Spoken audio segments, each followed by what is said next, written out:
Pada soal ditanyakan serbuk, butiran, dan kepingan logam Mg merupakan urutan yang luas permukaannya semakin.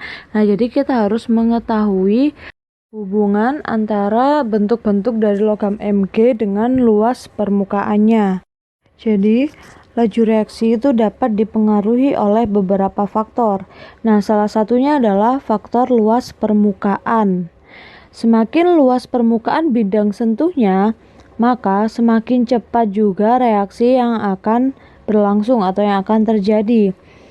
Nah, bidang sentuh itu merupakan reaksi yang terjadi pada bidang batas campuran.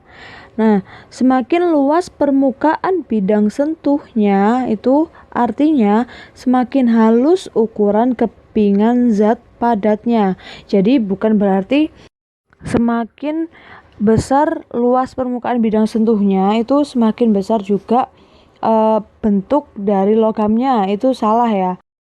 Jadi malah kebalikannya, yaitu semakin halus ukuran kepingan zat padat, jadi semakin ditumbuk semakin halus, itu yang menyebabkan luas permukaan bidang sentuhnya itu semakin besar begitu.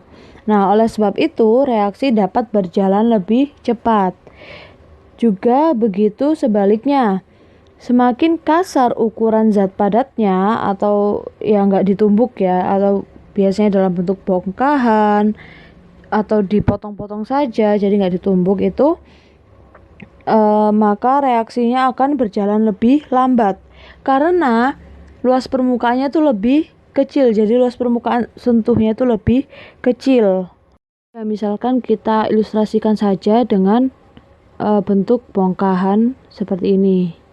Nah, jika itu dimasukkan ke dalam larutan yang memiliki konsentrasi tertentu, kan larutannya itu akan bereaksi dengan luas permukaan itu maksudnya yang luar ini, luas permukaan bidang sentuh.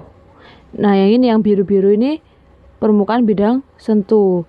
Nah, di sini kan akan bereaksi dengan bidang sentuhnya ini kan. Nah, misalnya jika bongkahan itu kita potong-potong seperti ini. Nah, potong-potong kecil-kecil gitu. Jadi menghasilkan potongan seperti ini ya, misalnya. Nah, misalnya potong-potongan seperti ini. Nah, itu dimasukkan juga ke dalam wadah yang berisi larutan berkonsentrasi tertentu. Nah, larutan itu kan akan bereaksi dengan masing-masing butirannya. Nah, ini yang diartikan suatu zat itu memiliki luas permukaan yang besar, yaitu lebih mudah untuk direaksikan oleh sebuah larutan. Jika dalam bentuk bongkahan ini yang dapat disentuh kan hanya yang luarnya saja.